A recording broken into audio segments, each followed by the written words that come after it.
Down, Mr. Say. Is Anthony Farmer here? You'll be on next. Mr. Say, 3 minutes. Good afternoon. I'm here today to talk to you, good afternoon, City Council, here today to talk about educating drivers on, but not limited to, how to drive in a manner that doesn't create congestion. Now, take a step back for a second. Look at how we're educating drivers. It's signs and signals. And when a driver violates signs and signals, they are put into a class that teaches them signs and signals.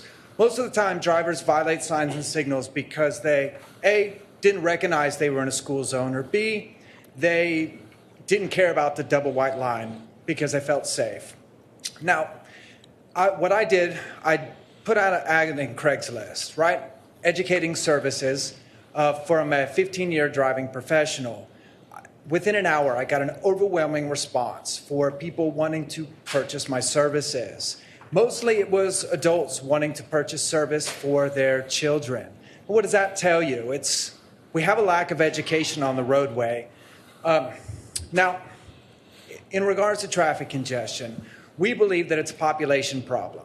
So what we're doing is we're building large roads and we're building new roads. But what we're learning is that new roads congest just the same as old roads, because it's no coincidence that it's the same spots on the roads at the same times, on the same days, worse on Fridays or days before holidays, because these areas are choke points. They're not population problems, they're terrain problems. I-35 northbound at Riverside is an excellent example of a terrain problem. If you look, there's a huge downhill, and that's what causes the problem. Same with 183 northbound at 360. It's just in reverse. It's an uphill all the way to Oak Knoll.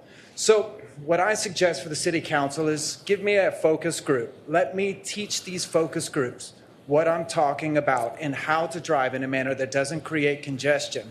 And like somebody asked me, they said, well, can you build a computer model for this? I said, yeah, of course I can, but I'm not getting paid for this. I can't quit my job and learn how to create a computer model to show what I'm talking about. My example is birds. Birds are an excellent example of group dynamics, right? And we clearly don't drive like birds. We believe that our necessity to be in front of the object in front of us is greater than anybody else's necessity. But birds don't act like this. So there is a solution here. And I know education is not the best course of action, but it is definitely a course of action that I think that I could demonstrate with a focus group.